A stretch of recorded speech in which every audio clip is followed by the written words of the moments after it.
when Paul Edmonds walked into his $40 million estate to find cake flying through the air and his triplets cheering on the maid, he was ready to fire her, until his son whispered 5 words that made him freeze. The sun rose lazily over the Beverly Hills horizon, casting golden streaks across the front lawn of Beverly Estate, a fortress of glass, marble, and silence. Inside the master suite, Paul Edmonds adjusted the cuffs of his custom-tailored Armani suit. The mirror reflected more than just success. It reflected a man who had mastered the art of emotional distance, CEO of a $6 billion tech empire, widowed at 39, father to 3 7-year-old boys, in title, if not in heart. His assistant buzzed in over Bluetooth. "Board call in 20, cars waiting, Mr. Edmonds." He nodded, grabbing his phone, already mid-text. He didn't even notice the framed family photo gathering dust near the fireplace, his late wife glowing, holding 3 tiny newborns. He never looked at it anymore, looking hurt. Downstairs, a very different world had erupted. Catherine Poole stood barefoot in the gourmet kitchen, flour in her hair, syrup on her sleeve, and a wide, mischievous smile on her face. One hand held a half-squished cupcake, the other, a wooden spoon she wielded like a sword. Across from her, standing on marble counters like warriors atop a battlefield, were 3 identical whirlwinds of curly blonde hair and red t-shirts, Jaden, Braden, and Hayden. The triplets were mid-war.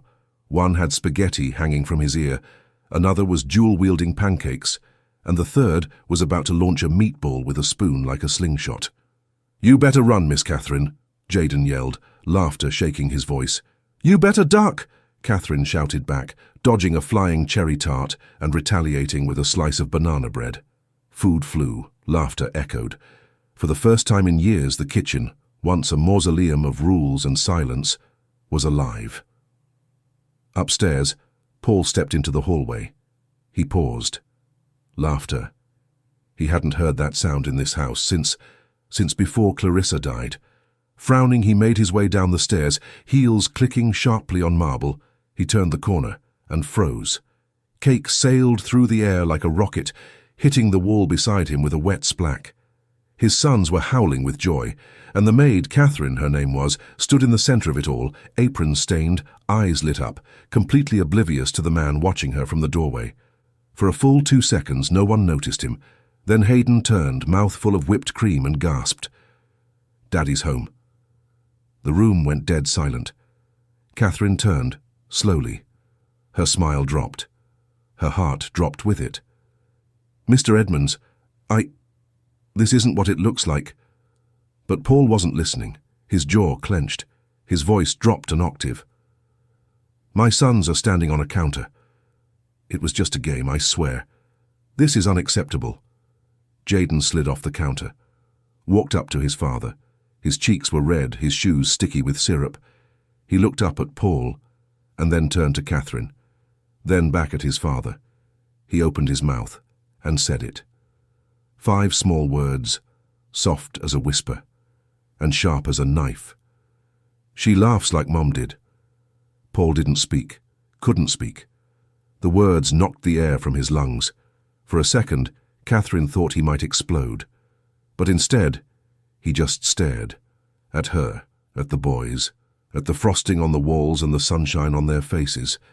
And he said nothing at all. "If you were in her shoes, would you have tried to explain yourself or walked away right then? Let me know in the comments. What would you have done?" Paul Edmonds didn't move. Not for a second. Not for 5.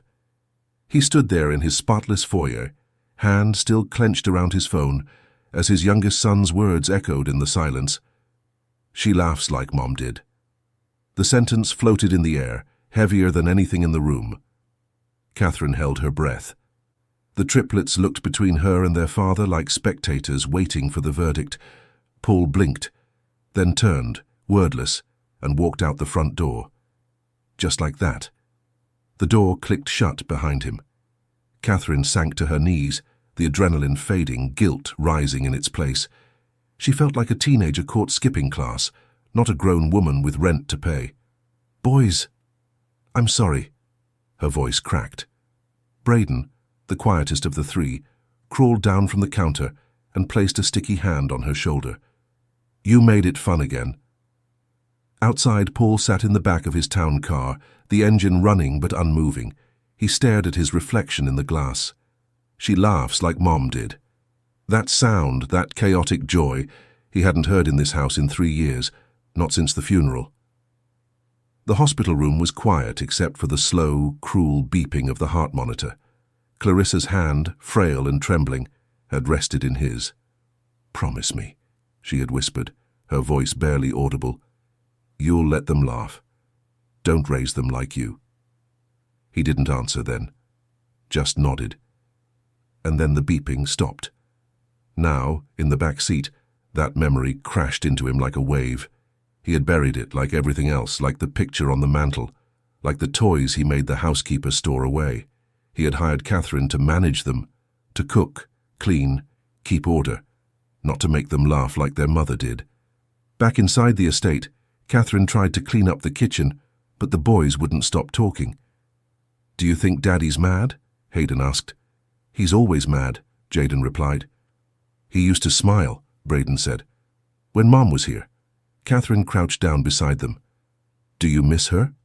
All three nodded, not in a loud, crying way, in that quiet, deeply real way kids do when they carry more than they should. "I miss my mom too," Catherine admitted softly. Jaden looked up. "Was she nice?" She nodded. "She laughed a lot too. If this moment hit you even a little, if you've ever seen a child's heart open up when they finally feel safe, then don't just watch. Please, and hit subscribe. We tell stories like this to remind the world what love sounds like." That night, Paul didn't return home. The boys fell asleep curled up on the couch, with Catherine reading a bedtime story in 3 different voices, all exaggerated and dramatic. They laughed so hard at her impersonation of a dragon that Hayden fell off the couch. He didn't cry. He just laughed harder. Upstairs, in a house once full of silence, laughter echoed again. And outside, under a crescent California moon, a man sat alone in a car, replaying a sentence that refused to leave him. "She laughs like Mom did." And for the first time in a long time, he didn't feel angry. He just felt tired. The next morning, the kitchen was spotless. No flour, no syrup, no crumbs. Like the chaos never happened. Catherine had stayed up late, cleaning every surface, scrubbing the walls until her arms ached. Not just because of the mess, but because she didn't know if she still had a job. She wore a plain navy blouse, tied her hair back neatly, and avoided wearing anything remotely cheerful. "Keep your head down," she muttered to herself.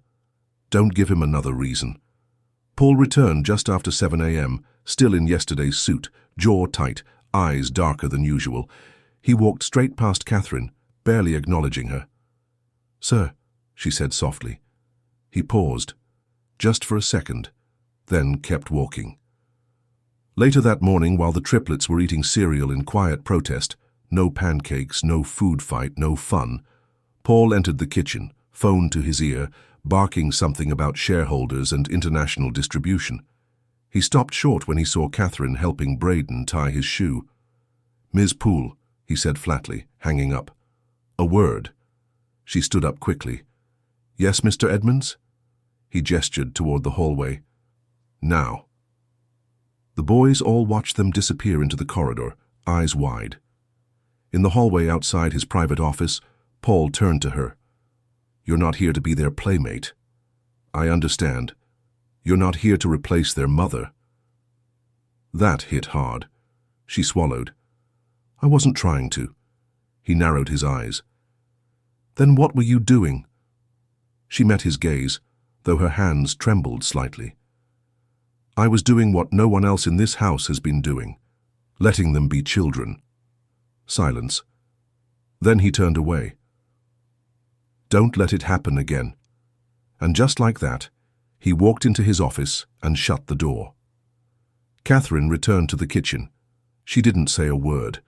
Neither did the boys, but Jaden slipped her a napkin with a crayon drawing of a stick figure Catherine with a big smile, and hearts around her head. She nearly cried. That night, she sat on the back patio, watching the sun set behind the palm trees. The warmth of California did little to comfort the cold weight in her chest. Why had that moment meant so much to her? Why did his words sting so deeply? She wasn't their mother. She wasn't his friend. She was a maid. But those boys, they were the only real thing in this entire towering house. Upstairs, Paul watched her through the tall glass windows. The way she sat still, staring out like she was somewhere else. He didn't understand her, and that made him uncomfortable. It was easier when people stayed in their lane, when things were predictable, when emotions didn't bubble up like some old wound you thought had healed. But now his sons were drawing hearts on napkins, and he couldn't stop thinking about the sound of their laughter, or hers. 2 days passed. 2 long, awkward, tight-lipped days. Catherine kept her distance. Paul kept to his office. The triplets, they noticed everything. It was Friday morning when the estate's housekeeper, Maria, came rushing into the living room, clutching her phone. Her mother in Fresno had collapsed. Emergency surgery. She was sobbing, apologizing over and over. "I have to leave today, right now. I'm sorry, Mr. Edmonds." Paul nodded, distracted. "Do what you need to do." But Catherine's eyes widened. Maria was the only one who did the actual housekeeping. Catherine mainly handled the boys, and some cooking. But laundry, groceries, cleaning 13,000 square feet of marble and crystal, that wasn't even remotely in her job description. By noon, the chaos had already begun. Hayden spilled orange juice on the staircase. Braden tried microwaving grapes. Jaden locked himself in the pantry because it smells nice in there. Paul emerged from his office, eyes bloodshot, and caught Catherine standing on a step stool, trying to unclog the garbage disposal with one hand while holding Hayden on her hip. She looked over her shoulder, exhausted. He sighed. "I'll call an agency." She snapped, "They won't know where anything is. Let me just get through today." Their eyes locked. Something hung between them, unspoken, taut. Paul hesitated, then nodded. "Fine. Just today."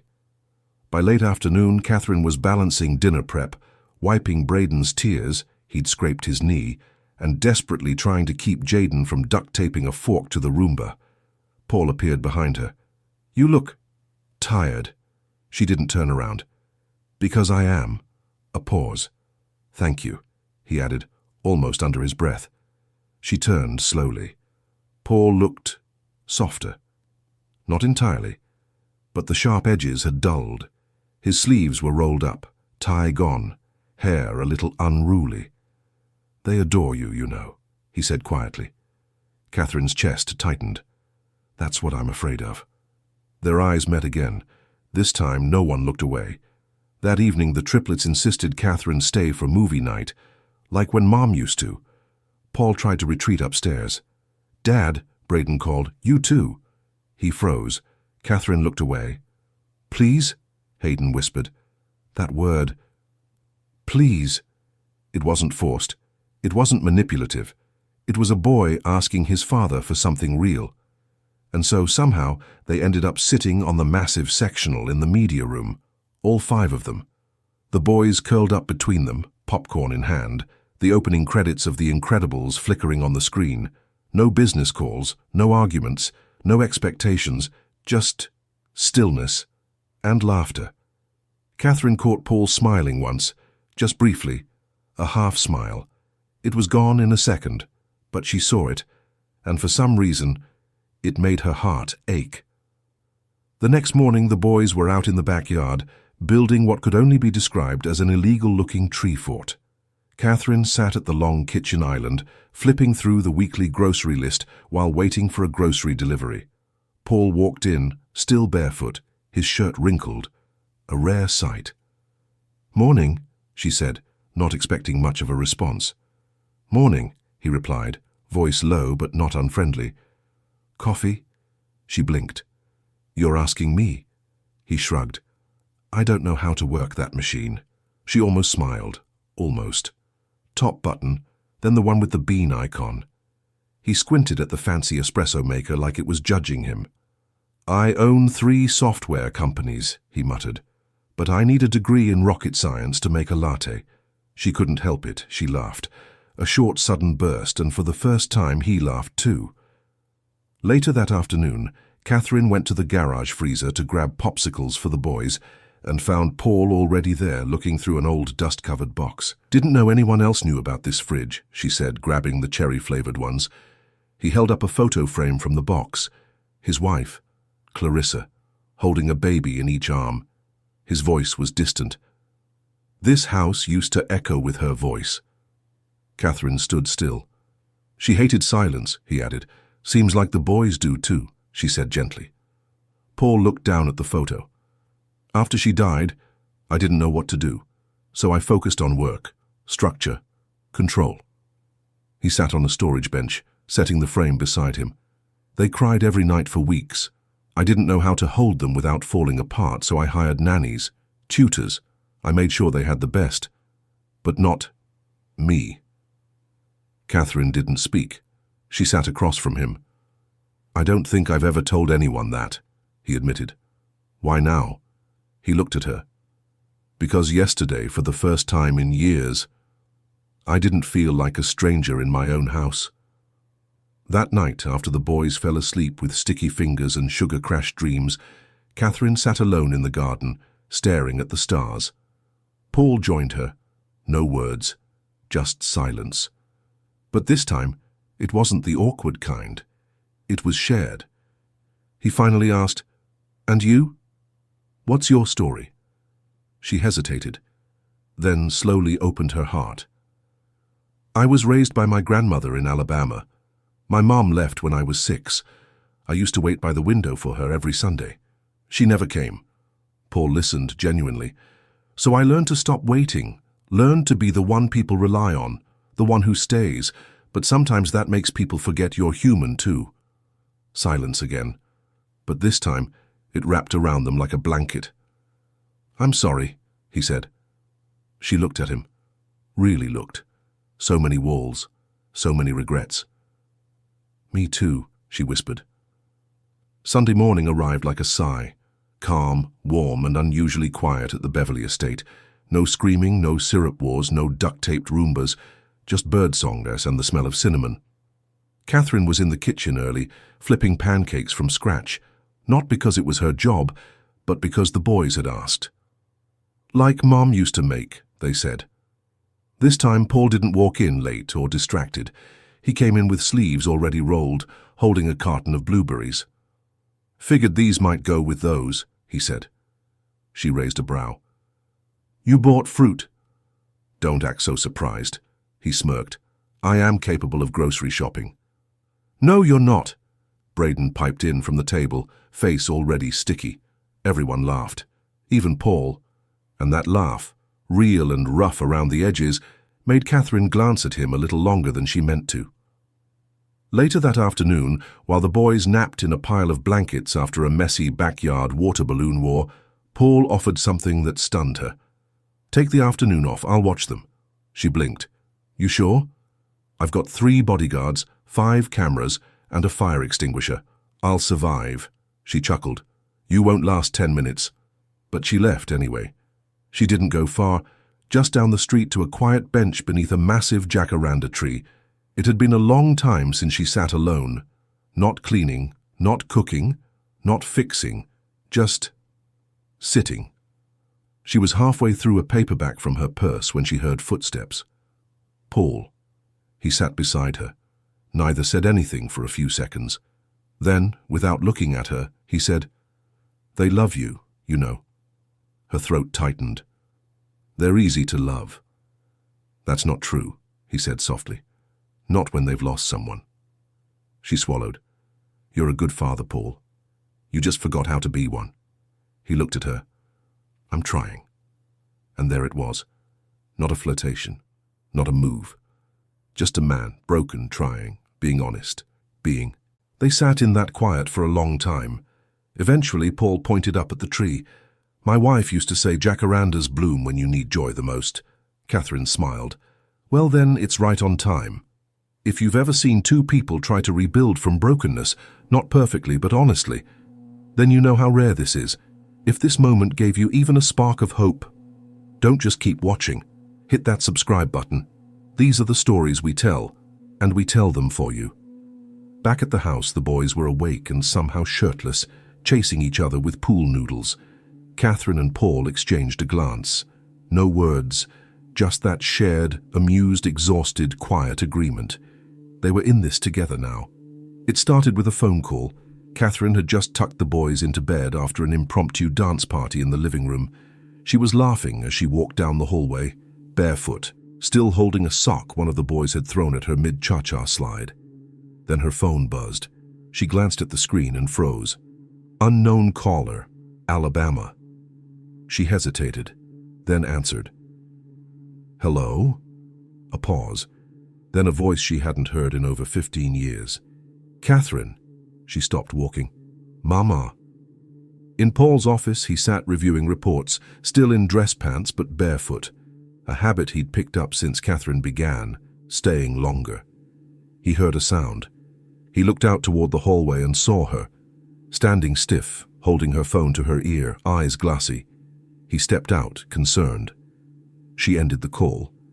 Everything okay? She forced a smile.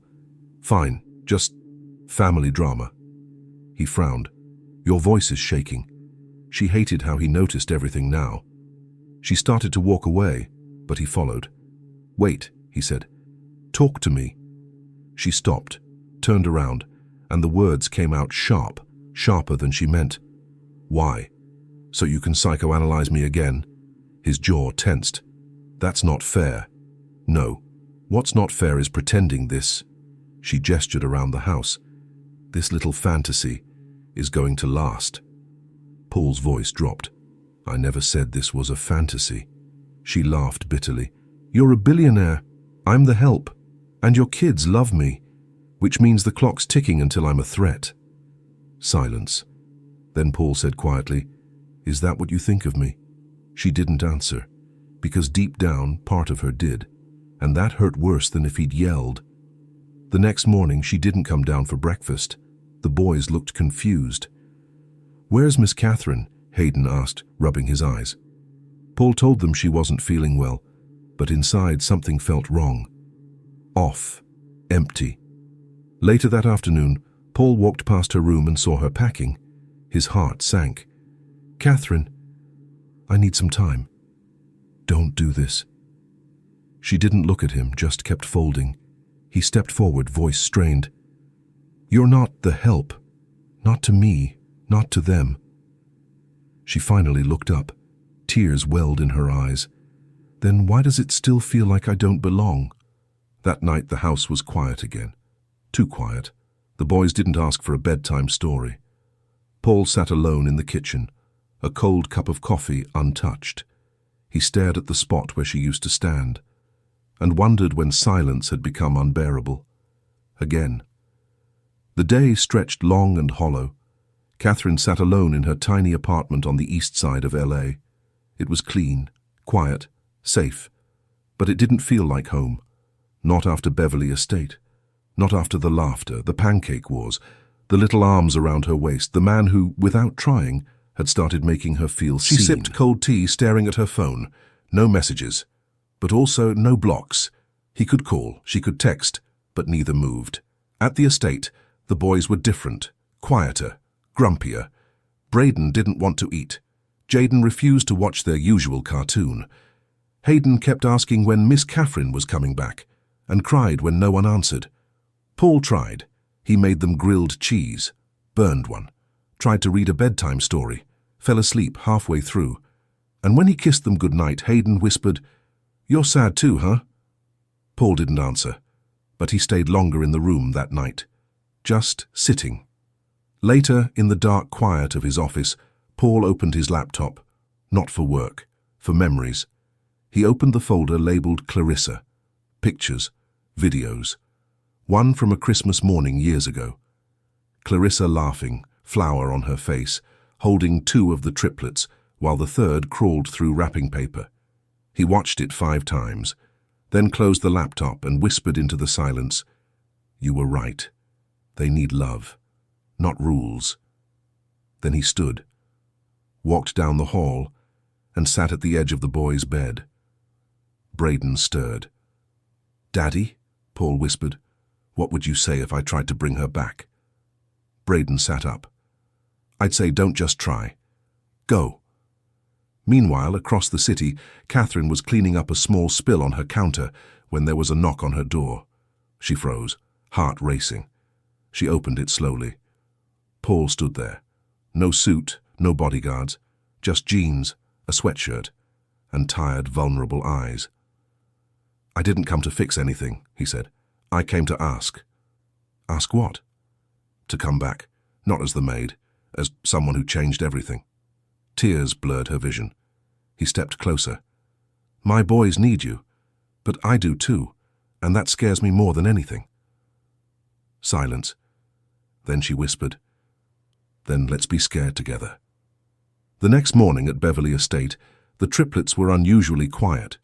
No pancake wars, no sock battles. Just a half-eaten box of cereal and 3 boys watching the front door like puppies waiting for someone to come home. Then it happened, the sound of a key in the door. The boys jumped up at once, nearly knocking over their chairs.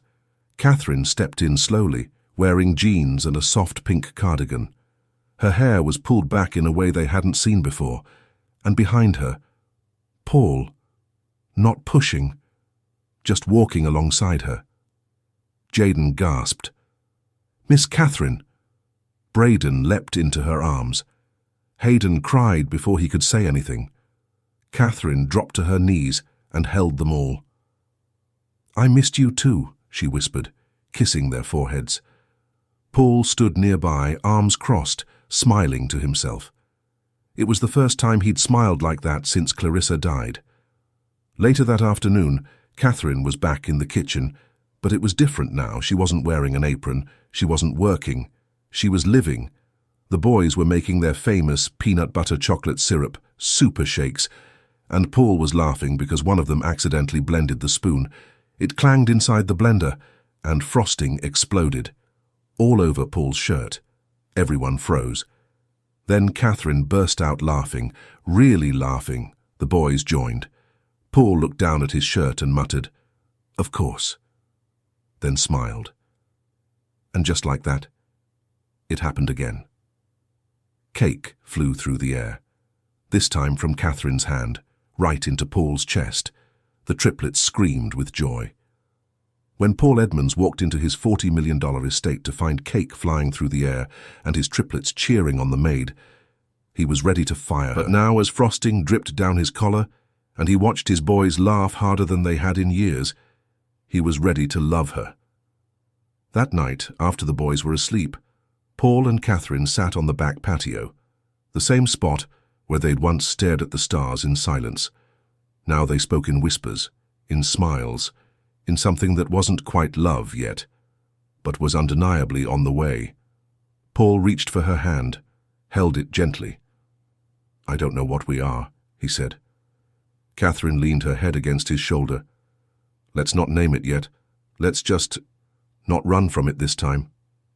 He nodded, and they sat there, not in silence, but in peace. Do you believe true love can survive, even when it comes from chaos, grief, and the most unexpected places? If you do, if this story reminded you that healing is possible, even in a house full of silence, then please subscribe for more stories that remind us what it means to be human.